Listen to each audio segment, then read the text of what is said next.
ರಥಸಪ್ತಮಿ ಸೋಮವಾರದಿಂದ ಶನಿವಾರ ಸಂಜೆ 6 ಗಂಟೆಗೆ.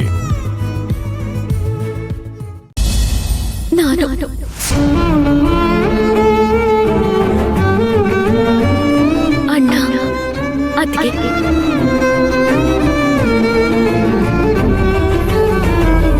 ನಗು ನಗು ಬರೀ ನಗು. ಸಂತೋಷ ಸ್ವಲ್ಪ ತರಲೆ.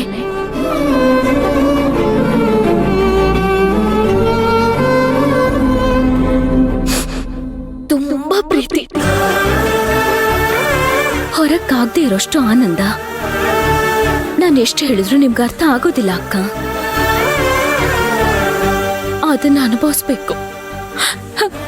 ನಾನು ಅನುಭವಿಸ್ದೆ.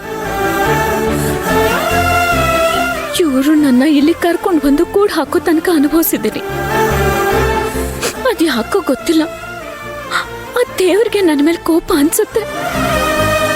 ಸ್ವಲ್ಪ ದಿನ ನರಕ ಹೇಗಿರುತ್ತೆ ಅಂತ ನೋಡು ಅಂತ ಕರ್ಕೊಂಡು ಬಂದಿಲ್ಲಿ ಬಿಟ್ಟ ನನ್ನ. ನನಗೆ ಗೊತ್ತಾಗ್ಲಿಲ್ಲ ಅಕ್ಕ, ಆ ಪ್ರೀತಿ ಬೆಲೆ ಗೊತ್ತಾಗ್ತಿರ್ಲಿಲ್ಲ. ಆದ್ರೆ ಇಲ್ಲಿಗೆ ಬಂದ್ಮೇಲೆ ಅದ್ರ ಬೆಲೆ ಎಂಥದ್ದು, ಅದು ನನ್ನ ಮೇಲೆ ಎಷ್ಟು ಪರಿಣಾಮ ಬಿದ್ದಿದೆ ಅಂತ ಗೊತ್ತಾಗ್ತಿದೆ. ಈಗ ಮತ್ತೆ ವಾಪಸ್ ಹೋಗ್ತಿದ್ದೀನಲ್ಲ, ಅದಕ್ಕೆ ಹಳೇದೆಲ್ಲ ನೆನಪಾಗ್ತಿದೆ. ನಾನು ಹೇಳ್ತಿರೋದೆಲ್ಲ ವಿಚಿತ್ರವಾಗಿ ಅನ್ನಿಸ್ತಿದೆ ಅಲ್ವಾ ನಿಮಗೆ? ಇಲ್ಲಮ್ಮ, ನೀನ್ ಹೇಳುವಾಗ ನನಗೂ ಸಂತೋಷ ಆಗತ್ತೆ. ಆ ಥರ ಕುಟುಂಬದಲ್ಲಿ ನಾನು ಇಲ್ವಲ್ಲ ಅಂತ ಹೊಟ್ಟೆ ಉರಿನೂ ಆಗುತ್ತೆ. ಅದು ಹಾಗೆ.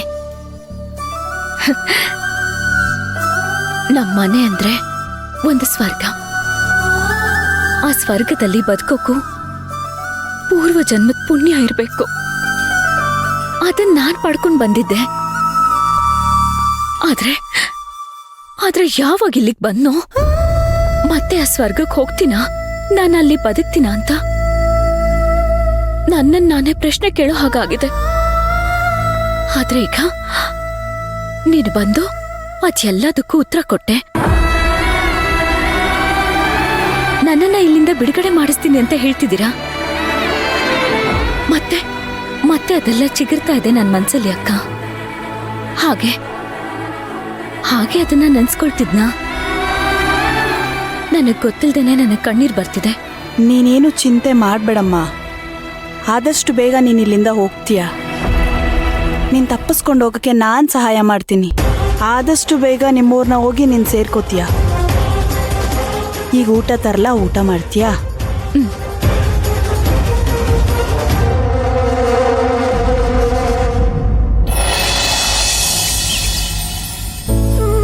ಓಂ ಶ್ರೀಂ ಹ್ರೀಂ ಕ್ಲೀಂ ಗ್ಲೌಂ ಗಂ ಗಣಪತಯೇ ವರವರದ ಸರ್ವಜನಮೇ ವಶಮಾನಾಯ ಸ್ವಾಹ.